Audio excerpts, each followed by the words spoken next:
or share information. It's time to sound off. Now, here's Greg Pregent. At 10:06 here this morning in hour number 2 on Sound Off with Chris Coats and myself, Greg Pregent, right here on AM 1290 and FM 1041 and WKBKRadio.com, streaming to the world and soon broadcasting at 107.5. Thanks for joining us here this morning. This program brought to you by Elm City Bagels and Deli, with bagels, soups, and salads. Sandwiches, gluten-free options are on West Street in Keene, right across from the Colony Mill Marketplace. Give us a call with your comments and questions at 357-1290, or you can always email the program at gpregent at WKBKRadio.com, and also you can follow along our conversation here this morning on Facebook. I want to give a thanks to Dave Richards in the last hour, but now we want to welcome in Ted Macgreer from Ted Shoe and Sport. Thanks for coming in this morning. Thanks for having me, guys. Good morning. Yeah, thank you. And we just, this is the start of, Chris and I have been wanting to get some local business owners, and necessarily not just from downtown, but mostly downtown, because there's a lot of good stuff going on. And so we're going to have some other folks. Hopefully Dean will come in. If he gets up off his back. Yeah, I know, poor guy. He's had some back issues. Yeah. Pat and Kim. He's feeling better. Yes, definitely. And Pat and Kim from Elm City Bagels will be joining us next week, I do believe. And then also we'll have Zach Cooper in on the 19th from Brewtopia, and we'll talk to him about business. And also, we'll talk about some beer and home brewing, because there's nothing wrong with that. But first, we want to just, Ted, I got to give everyone, now everyone knows you in town. You've been here for a little bit, but I think some people aren't quite sure of, when you came to Keene and how you started and the early history of you coming into town. And maybe you can enlighten the folks there. Sure, yeah. I grew up in Walpole. I went to Fall Mountain Regional High School and graduated from there. Went to school at Greenfield Community College for a year, transferred to Keene State.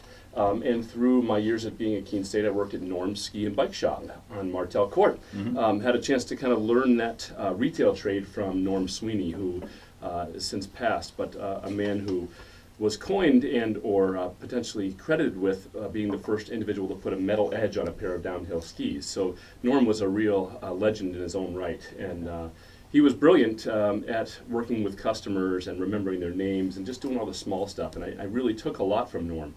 I left there in, probably the early 90s, moved out to Colorado to be a ski bum, and took a job at a ski and bike shop as a manager, store manager. Hey, that sounds familiar. Had a chance to, learn the retail trade a little bit more out there, and decided that I wanted to come closer to home after being out there for a few years. So had a job at a great running store here in Keene called Athlete's Corner, which is no longer here, but had a chance to kind of manage that store on my own, as the owner had purchased another business in town and really was kind of absentee. So that was an awesome opportunity to learn that trade as well. Yeah.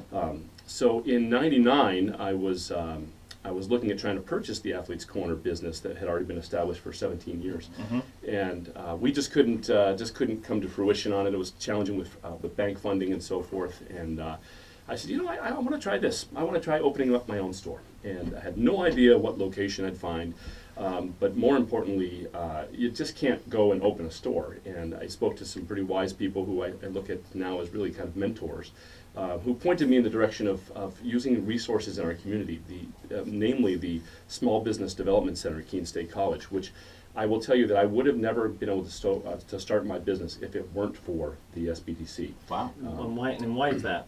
Well, I had written a business plan, and I thought a very polished business plan, and it covered everything. And I was encouraged to write a business plan, so I spent a bunch of time at the library, did a lot of research in the industry, and I thought, I need to just have one more look at this business plan, because I was having a bunch of different banks say, hey, you know what, the business plan looks really nice and shiny and polished, but it's too risky. There's 13 stores in town that sell shoes right now. Why do we need another one?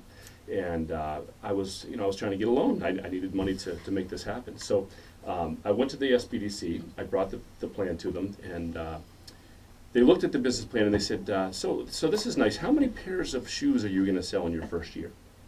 And I said, I don't know. Well, how many women's pairs and how many men's pairs? And I said,